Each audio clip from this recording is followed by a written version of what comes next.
What's up? It's Coach Phil here, your hormone coach. So, tonight I'm talking about eating your kids and your grandkids' snacks. Let me know in the comments if that's you, if you have been guilty of that.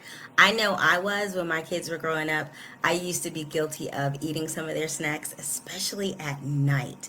And by the end of the week, they'd be like, what is going on with our snacks? They're disappearing. And I'd be like, you guys are eating too many or you're taking too many to school. Telling lies. It's terrible.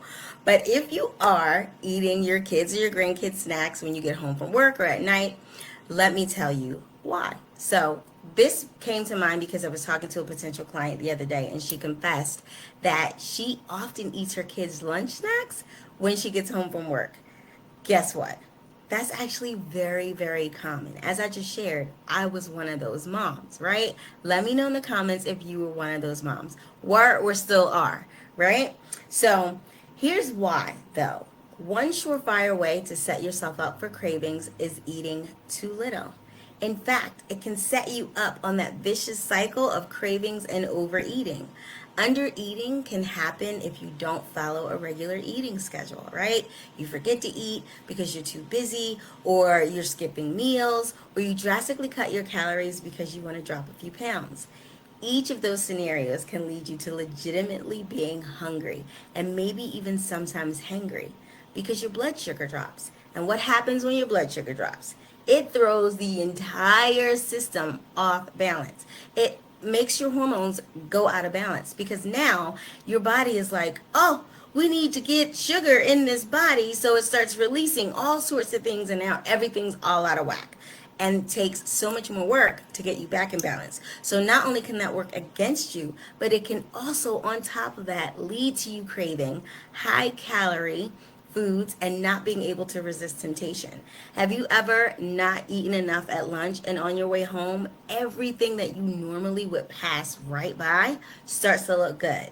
Like that Popeye's chicken sandwich, and you know good and gosh darn well, if you eat it, that grease is going to tear your stomach up. But because you didn't eat enough, now your inhibitions are lowered and you're hungry and you're like, I want that chicken sandwich and it is going to be delicious. So this can also make you start to think that you deserve it too. Your mind will start to justify it and you'll start saying things like you deserve those extra calories or that fatty or sugary food because you only had this for breakfast. You eat a very small lunch and all you're going to do is have the chicken sandwich and that'll be your dinner and everything will be fine. No, that is not how that works. But it's because you haven't eaten enough.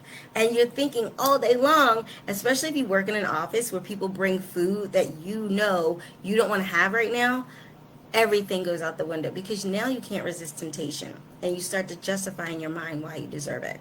But let me tell you what you can do about it. Simply eat more protein at lunch. It's that simple.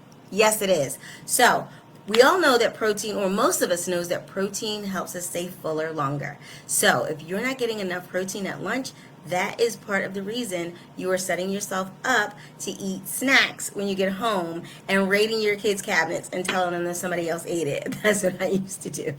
So now, how much protein do you need? Everybody's hand is relative to or proportionate to the size of their body. Well, most of us. So protein should be about the size of your palm. And it's going to be perfect for you because your hand is proportionate to your body. Now for men, it'll be a little bit more protein. So for women, that's roughly 5 ounces. But for men, it may be a little bit more because their hands are bigger. But that's all you got to do. Simply eat more protein at lunch and that will take care of that problem right there for you. So hopefully that was helpful. Let me know in the comments which one of your kids' snacks used to be your favorite or is still your favorite, and if you thought that was helpful. That's all I got for you tonight. Ciao.